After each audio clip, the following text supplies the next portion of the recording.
As this school year draws to a close, there are questions being asked about the effect of these initiatives. The purpose of this gathering is to provide a setting where the voices of all stakeholders can be heard. You were able to hear tonight the voices of some of our student and teacher representatives during dinner. Let's listen now to some additional voices. You as a group have created a community of learners, which is one of the goals of eMERGE. So in terms of your style of teaching, what's been the biggest shift?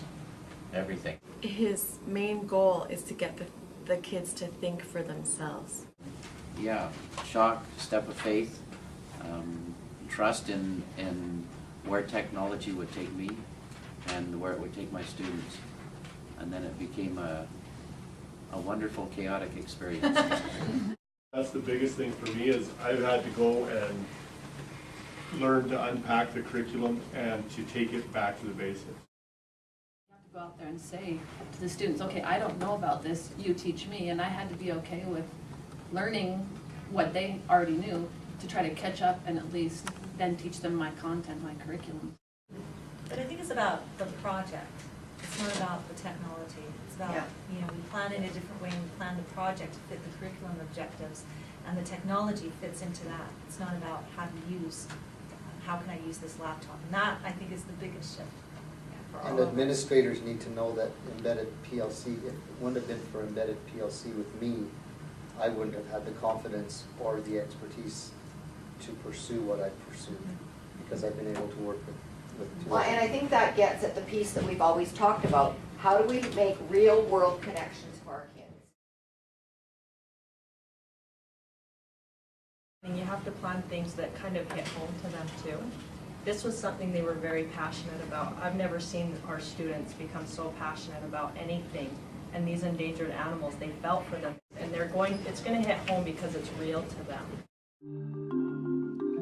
Learning about the graceful woodland caribou was the most exciting study in grade 3. Hi, I'm Lexi. I have two questions. Why is the peaceful animal endangered? Humans cause destruction of the woodland caribou's habitat, logging, coal mining. I hope that my children can see lots of woodland caribou. What about those kids?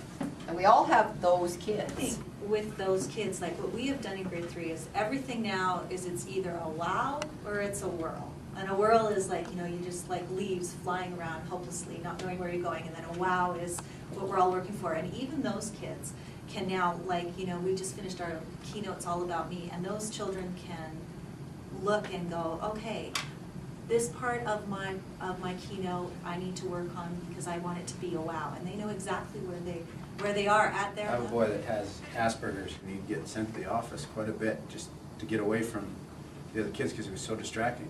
He has not been sent to the office once this year because the computer and the programs that are on it, he's so engaged in those, he can focus and gets these flourish programs done. Mr. Evanson's teaching is that instead of him just focusing on memorization, he works at more application and synthesis of the information. Even today, we have to realize the kids sometimes know more than us still. As long as we know the basics to teach them how to open the programs, they're going to run with it. I have kids all the time, Ms. Jensen, I know how to do this, and I didn't know that even existed on that software program. So we just have to be more open to the idea that sometimes we don't know everything, but still run with it because the students are more engaged, they're learning more, and they're taking ownership for their learning. Having the laptop in the classroom, to me, has made all of the difference. Having these tools for the students, where they're not just restricted to pen and pencil and textbook anymore, or sheets of paper that have pre-planned activities for them, basically, to having them decide how they're going to learn, what tools they're going to use. So that the kids aren't constantly bombarding him with questions. He'll teach something and he'll say, how many people understood that? And they'll put up their hand and he'll say, how many people didn't? And then he'll say, you've got all these people who can now teach you what I just taught you. So the children are now becoming the teachers once they've learned it.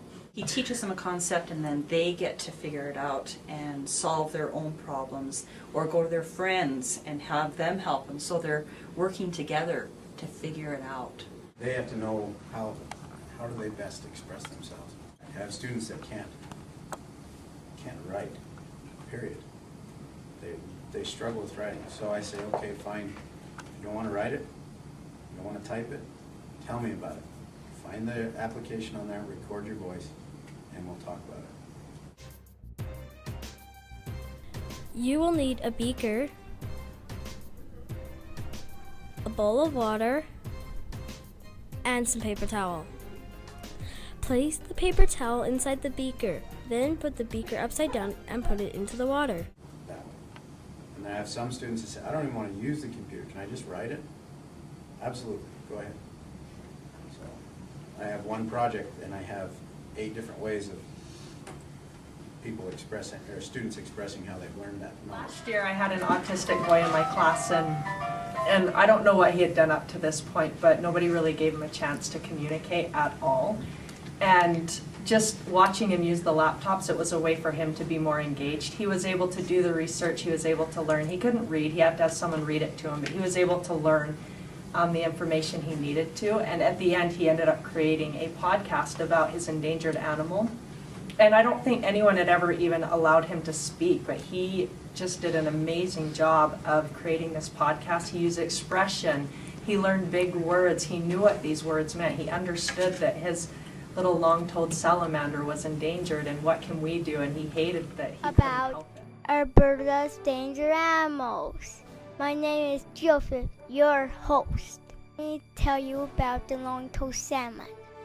I will cover what it looks like, where it lives, who is killing it, how we can save it.